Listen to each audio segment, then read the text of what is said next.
Cross करायचं का? नाही, निवडणूक आयोगानं निकाल दिलेला आहे. राष्ट्रवादी काँग्रेस पक्ष हा अजित पवार गटाचा असणार आहे आणि चिन्हही अजित पवार गटाकडे असणार आहे. पहिली प्रतिक्रिया तुमची? निवडणूक आयोगासमोर अनेक तारखा झाल्या आणि त्यात आम्ही सखोल सिद्ध केलेलं होतं की महाराष्ट्रातला आणि देशातला जे वेगवेगळे पदाधिकारी आहेत ते मेजॉरिटीने शरद पवार साहेबांच्या बाजूने आहेत. आम्ही हे सिद्ध केलेलं होतं. त्याची अनेक उदाहरणं निवडणूक आयोगापुढे झालेली आणि निवडणूक आयोग देखील त्यांच्या बॉडी लँग्वेजमधून चेहऱ्यावरून दिसत होतं की आम्ही जे सांगतोय ते त्यांना जवळपास पटत होतं. ठीक आहे, आता निर्णय आलेला आहे. पवार साहेबांनी स्थापन केलेला हा पक्ष आहे. पवार साहेबांनी महाराष्ट्रात आणि देशामध्ये ह्या पक्षाचा विस्तार केला.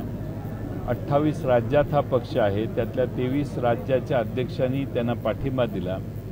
असं असतानाही हा निर्णय फक्त महाराष्ट्राच्या विधिमंडळाच्या सदस्य जास्त एका बाजूला गेले म्हणून घेण्यात आलेला आहे. शिवसेनेच्या बाबतीत जो निर्णय सुभाष देसाईंच्या केसमध्ये लागला त्यात सुप्रीम कोर्टाने हे सांगितलेलं आहे की या कोणत्याही पक्षाचे विधिमंडळाचे सदस्य कुठे गेले म्हणजे त्यांच्या मागून पक्ष जाणं आवश्यक नाही. आम्ही यावेळी काडर सगळं पवारसाहेबांच्या कार्यकर्त्यांचं जे पदाधिकारी आहेत ते पवारसाहेबांच्या बरोबर आहेत हे दाखवून देखील हा निर्णय झालेला आहे. आम्ही या निर्णयाच्या बाबतीत सर्वोच्च न्यायालयात जाऊन दाद मागू आणि लवकरच आम्ही सर्वोच्च न्यायालयात जाऊ. साहेब, निकाल अपेक्षित होता का आणि याच्या पुढचं पक्षाचं चिन्ह काय असणार आहे?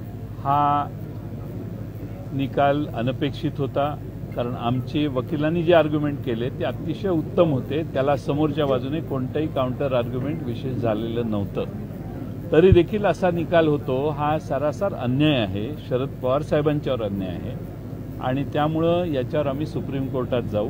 आम्हाला अपेक्षा आहे की सुप्रीम कोर्ट या सगळ्याचा आढावा घेईल आणि लवकरात लवकर लोकसभेच्या निवडणुका जाहीर होण्याच्या आधी सुप्रीम कोर्ट याच्या बाबतीत न्याय करेल अशी आमची अपेक्षा आहे.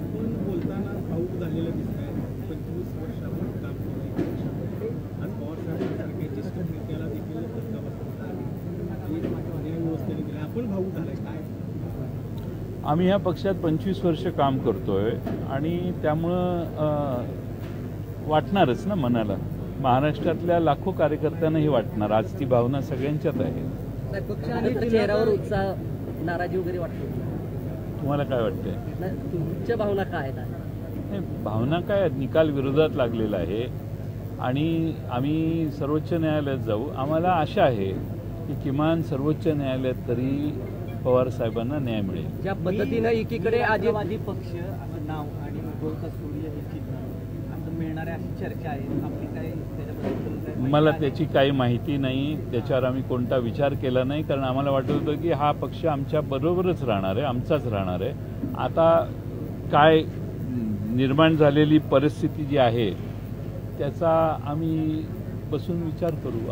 आज काय करायचं हे आम्ही यापूर्वी पुढं ठरवलेलं नाही. चिन्हांनी नाव गेल्यामुळं आगामी विधानसभा लोकसभा निवडणूक याच्या मतावरती किंवा याच्यावर काय परिणाम होण्याचं वाटतं?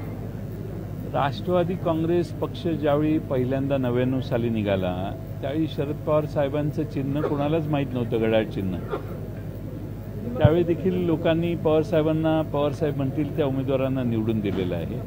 आज मला वाटत नाही की तसा काही वेगळा फरक होईल.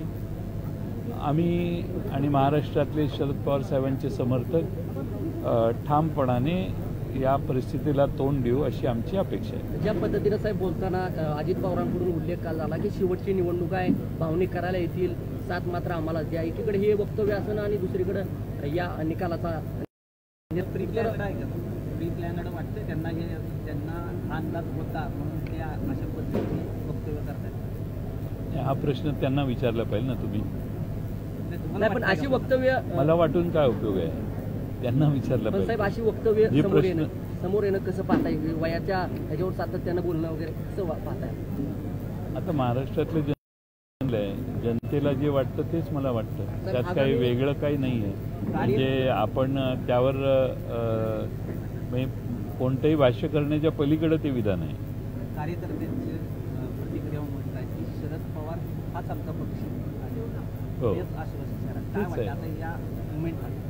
शरद पवार साहेबांना एक प्रश्न विचारलेला होता, तुमच्या पक्षाचा आश्वासक चेहरा कोण? त्यांनी स्वतः हात वर करून सांगितलेलं तो मीच चेहरा आहे. त्यामुळे आजही त्यांच्यात लढण्याची संघर्ष करण्याची इच्छाशक्ती आहे. त्यामुळे त्यांचं वय आणि मन याच्यात बरंच अंतर आहे. आजही मनाने ते तरुण आहेत असं मला वाटतं. नरेंद्र मोदींनी काल बीजेपी 370 आणि एनडीए 411 पार करेल असं म्हटलं, तर दुसऱ्या बाजूला जी इंडिया आघाडी तयार झाली होती त्यामधली नितीश कुमारांना आणि आज राष्ट्रवादी चिन्हाबाबत पक्षाबाबत विश्वास कमी झालाय. मला वाटतं की देशामध्ये शरद पवार साहेबांच्या प्रगल्भ नेतृत्वाची देशवासियांना माहिती आहे. पवारसाहेब माहीत नाहीत असा भारतामध्ये कोणतंही राज्य नाही. आणि त्यामुळं अशा स्वरूपाचा जो निर्णय झालेला आहे तो शरद पवार साहेबांच्यावर अन्यायकारक आहे. ही देशभर भावना होईल. आणि आता आमदार फोडणं तर क्षुल्लक बाब आहे, पण पक्षही पळवला जाऊ शकतो. अशी परिस्थिती जर असेल तर लोकशाहीला धक्का बसेल असं मला वाटतं. माढा लोकसभेचा उमेदवार जाहीर केलाय. कुठे? नाही केलं. नाही केलं. कुठं केलं? कोण असणार आश्वासन चेहरा? आम्ही उमेदवार नाही जाहीर केला. गैरसमज करू नका. मी अभयसिंह जगताप यांचं नाव दुसऱ्या संदर्भात घेतलं. अभयसिंह जगतापांचे नाव जाहीर केलेलं नाही. आम्ही सगळे आमचा कोणताही उमेदवार महाराष्ट्रात अजून आम्ही जाहीर केलेला नाही. आम्ही महाविकास आघाडीचे सगळे प्रमुख नेते बसून जागा वाटप झाल्यानंतर असे उमेदवार जाहीर करायचं धोरण आहे. तुमचा गैरसमज असेल तर तो डोक्यातून काढून टाका. अभिजित पाटलांना काय दिलाय सल्ला? म्हणजे जाहीरपणे दिला की तुमच्या समोरच दिला. तो माढासाठी दिलाय का लोकसभेसाठी दिलाय का? अभिजित पाटलांना कारखान्यासाठी सल्ला दिलेला आहे. आम्हाला भरपूर वाट बघायला हे जसे वळवळ करायला लागले त्यावेळी